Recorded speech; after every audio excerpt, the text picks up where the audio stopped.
Bom dia! Está na hora de termos 5 minutos com Deus e que a paz do Senhor, que excede todo entendimento, esteja sobre a sua vida, sua casa, sua família e que essa mesma paz seja o árbitro do Senhor no seu coração para a realização dos seus sonhos, planos e projetos, amém? Hoje eu quero falar com você sobre o pecado. O pecado é a transgressão, é a ruptura, é a falta de obediência a uma lei, a um mandamento, a uma direção direta dada por Deus. E tudo que nós fazemos tem consequência. Há algum tempo eu venho falando sobre isso, sobre causa e efeito, sobre semeadura e sobre colheita, sobre o que fazemos e as consequências disso. E quando o Senhor fala conosco várias vezes a mesma coisa, é porque nós precisamos estar atentos a alguma coisa, Ele está querendo nos alertar, Ele está querendo nos despertar.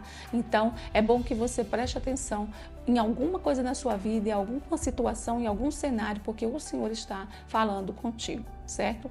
Então, o pecado, ele vai nos fazer andar na contramão do que Deus disse. E quando nós andamos na contramão de qualquer coisa, nós nos distanciamos.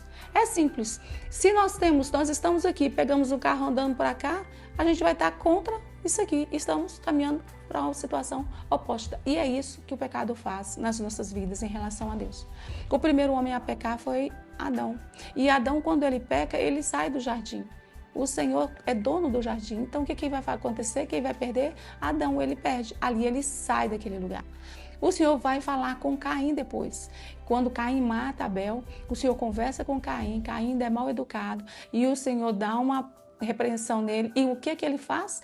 Ele mesmo se afasta. Em Gênesis 14:16 diz que ele mesmo se afasta de Deus. Ele mesmo se afasta da presença do Senhor e vai se estabelecer em outro lugar. Ou seja, eles já estavam fora do jardim, já estavam longe, mas ele ainda vai para mais distante, porque o pecado te leva para mais distante. E o pecado ele vem porque nós colocamos os nossos olhos onde não devemos. Tiramos os olhos do Senhor e colocamos os olhos aonde não devemos. E quando colocamos os olhos em lugares que o Senhor não está, ou que Ele não mandou, ou que Ele não direcionou, onde Ele não escreveu e não preparou para cada um de nós, para cada um dos nossos dias, nós estamos andando na contramão e exatamente no sentido oposto do que Ele preparou para que nós andássemos e estivéssemos com Ele. Algumas coisas nos afastam muito do Senhor. As preocupações com esse mundo de hoje é uma delas. Estamos muitas vezes tão focados no que está acontecendo hoje, no que está acontecendo ao nosso redor, que nós começamos a viver aquilo. Nós estamos vivendo um cenário político muito complicado, muito complicado.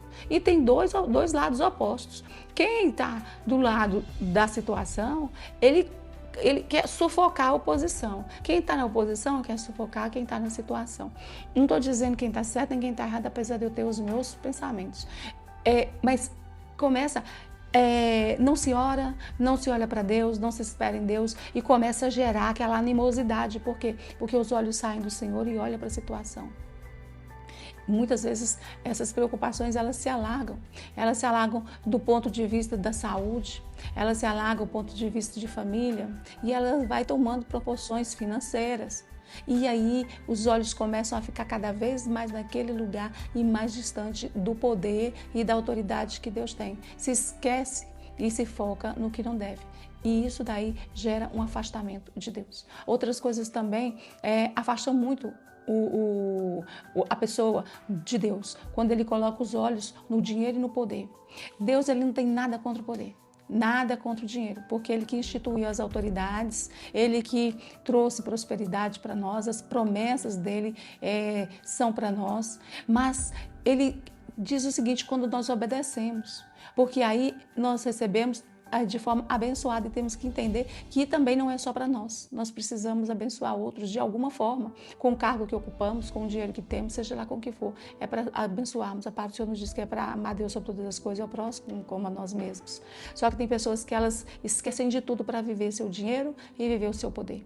E isso daí o afasta de Deus de forma tremenda. E quanto mais afastado de Deus, maior o pecado, maior a lacuna, maior o vazio, maior a distância distância que nós vamos caminhar em relação ao Senhor. E não é esse o plano e o projeto dele para nós, e não é esse o futuro que nós devemos buscar e almejar. Nós devemos ter um coração quebrantado, que busca a presença do Senhor, que entenda que Ele é dono de todas as coisas e que nós, apesar de sermos de natureza pecadora, nós podemos deixar que o Espírito Santo, Ele venha morar dentro de nós, porque no livro de Romanos diz que quem é dominado pela natureza humana, ele só faz o que a natureza humana quer. Mas aquele que é controlado pelo Espírito, ele vai fazer o que o Espírito Santo quer. E quando fazemos o que o Espírito Santo quer, olhamos para o Senhor, nós caminhamos de forma segura e mais próximo dele. E temos com certeza garantida a nossa salvação. Eu gostaria de deixar essa mensagem para você. Cuidado com os teus olhos, para que você não se afaste de Deus. Olhando o que você não deve olhar, focando o que você não deve focar, você se afasta de Deus, como Adão se afastou. Amém? Eu gostaria que você curtisse, comentasse, compartilhasse, se inscrevesse no canal e ativasse o sininho para receber mais mensagens como essa todo dia pela manhã. E que Deus te abençoe, que Deus sobre ti levante o seu rosto e te dê a paz.